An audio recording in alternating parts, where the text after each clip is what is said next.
Na letošnjih kiparskih delavnicah so otroci v roke vzeli dleta in kladiva ter ustvarjali v Siporexu. Meni je všeč, ker prvič delam iz Siporexa in je zanimivo.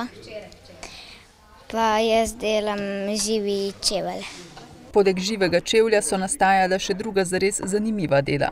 To je neka mešanca med delfinom pa človekom. Jaz sem pa naredil enega dinozaura, pa v obliki tudi krokodilje glave. Delam kip, kačo z nogicami in s klobukom. Sem vesela, ker take kipe tudi delajo v Južni Ameriki. Ne vem, tako nisem imel nobene druge ideje, pa sem kita zbral. Rekli smo nekako tako, da ne bomo delali nekih pravljičnih bitij ali pa nekih resničnih stvari življenja, ampak neka bitja oziroma neke sanjske podobe, ki jih spremljajo ali po noči, naprimer, ko spijo v sanjah ali kakorkoli, strašljive, vesele, živahne, kakršnekoli, tako da so res lahko sprostili svojo domišljijo. Udeleženci so se spoznavali s potekom nastanka kiparskega dela. Prvi dan smo narisali skico na papir, pa smo na cel kos Siporexa narisali skico, pa izdolbali z dletom obliko in danes smo začeli barvati. Barvam z belo barvo, ta jezen kaktus. Trenutno tudi jaz barvam z belo barvo kip, zaradi tega, da pol se bodo tiste barve mavrične, pač barve, se bodo lažje prijele na Siporex. Si že zbral barve? Ja, verjetno modra. Boš še razstav pridobiti?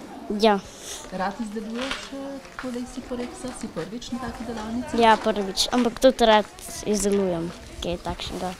Rad izdelujem, pa tako. Ker rada delam z dletom. Moj ati tudi ima mizarsko delavnico, pa v les velikrat delam z dletom. V galeriji Božidar Jakac kiparske delavnice pripravljajo že več kot 15 let. Res je bilo zanimivo, no? Letos smo imeli vsako leto veliko interesa, ampak letos smo že 14 dni pred delavnico zapolnili vsa mesta. To je 12 udeležencev, ki jih lahko sprejmemo, imamo mentorja in pa 2 pomočnici, ki lahko obvladamo tako število otrok. Sicer pa kar nekaj smo jih mogli potem tudi zavrniti, kar sicer žal, ampak več ne gre. Otroci pa tudi po starosti zelo različni, ampak to v bistvu, če pogledamo, sploh ni pomembno, ker vidimo, da so v bistvu otroci, ki so zelo majhni, to se pravi 7-8 let stari, celo bolj spretni kot tisti starejši. To se pravi,